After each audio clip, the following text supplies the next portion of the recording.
দীর্ঘদিন স্কুল থেকে মিস আর কি আমার মিসেসকে ফোন দিচ্ছে যে আপনার মেয়েকে কোচিং করান। তো আমার মিসেস বলছে যে আমি তো একটু অসুস্থ, এই মুহূর্তে আমি আসলে কোচিংয়ে দিতে পারতেছি না, কারণ আমার বাসা অনেক দূরে। কিন্তু উনি ওই দিন 21শে জুলাই যে কোনো কারণে আমার মেয়েকে কোচিংয়ের অজুহাতে তাকে আটকায় রাখছে। যদি তাকে ওই দিন আটকায় না রাখতো তাহলে কিন্তু আমার ছেলে নাফি ওই বিল্ডিংয়ে যা তার বোনকে আনতে যাইতো না। কারণ সবাই যখন চলে গেছে, যখন দেখছে ওর বোন আসেনি, তখন সে কিন্তু দৌড়ে যায় ওই বিল্ডিংয়ে উঠছে। ওই বিল্ডিংয়ে উঠতে যাই আমার ভাই বোন ওরা দুইজনই মারা গেছে। তো আমার মেয়ে তো কোচিং করে না।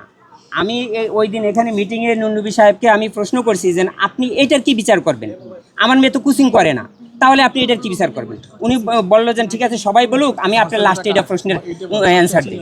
পরে উনি লাস্টে বললো যে আমাদের ইমোশনালটা একটু যখন ডাউন হইলো, তখন উনি বললো যে ঠিক আছে এটার বিচার হবে। তো উনি কী বিচার হবে, যে কোচিংয়ের জন্য এত কিছু বলা হইলো, যে এই খাদিজা মিসের কথা যেটা বললো, খাদিজা মিসের হইলো প্রত্যেকটা মিসকে হইলো প্রেশার দেয় যেন আপনি কোচিং করান। কারণ হইলো কোচিং করাইলে যে প্রত্যেকটা বাচ্চা প্রতি উনি 500 টাকা কিন্তু কমিশন নেয়। একজন টিচারের হাজবেন্ডই এই কথাটা বলছে, যেই টিচাররা মারা গেছে, যেই শিক্ষিকারা মারা গেছে, মেরিন্ডাসা আর হাজবেন্ডই বলছে উনি প্রত্যেকের জোরপূর্বক টিচারদেরকে দিয়া কোচিং করায়, এবং সেখান থেকে যদি 2000 টাকা বা 2500 টাকা নেয়, সেখান থেকে 500 টাকা এই খাদিজা মিস কিন্তু নেয়।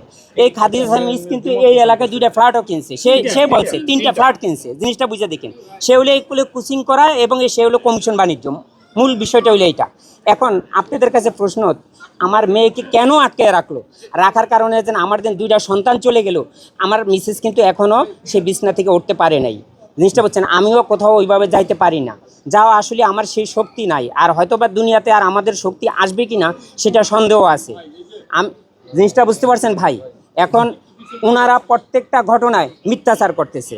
আমি আপনাদেরকে ফোনে দেখাই, যদি এইটা প্রমাণিত হয় তাহলে আপনি কি করবেন। আমি কোনো কিছুই প্রমাণ করতে চাই না যে উনি যে চিঠির ব্যাপারে মিথ্যাচার করছে। এই চিঠিতে দেন 9ই আগস্ট 1415। এখন ফুটেজে বের করেন 9ই আগস্ট 1415 ঘটিকায় আমি কোথায় ছিলাম, এইটা আপনারা প্রমাণ করবেন।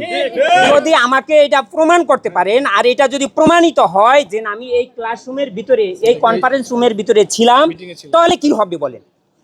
দেশবাসীর কাছে আমি এই মেসেজটাই দিলাম যে এইটা যদি প্রমাণিত হয়, এইটাই কিন্তু উনি মিথ্যাচার করছে। একজন ডিগ্রিধারী লোক যদি এই মিথ্যাচারটা করে, তাহলে তাদের থেকে আমরা কি শিখব, ছাত্ররা কি শিখবে বলেন।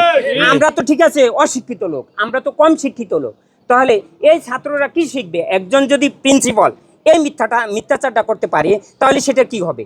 আমি আর কিছু বলবো না, আপনারা শুধুমাত্র আমার এই চিঠির এবং এই টাইম অনুযায়ী আমি কোথায় ছিলাম সেটা আপনারা গুগলে যাওয়া হোক, যেভাবে হোক, এটা টেকনিক্যাল বিষয় আছে, আমার ফোনটা কোথায় ছিল ট্র্যাক করলে সব বের হয়ে আসবে। আপনারা এটা প্রমাণ করেন, ওনাদের সিসিটিভি আছে, আমি কোথায় কখন ঢুকছি কখন বেরোইছি। যদি এটা প্রমাণিত হয় তাহলে কি হবে বলেন, আপনারাই বিচার করবেন। দেশবাসীর কাছে আমি এইটারই বিচার চাচ্ছি।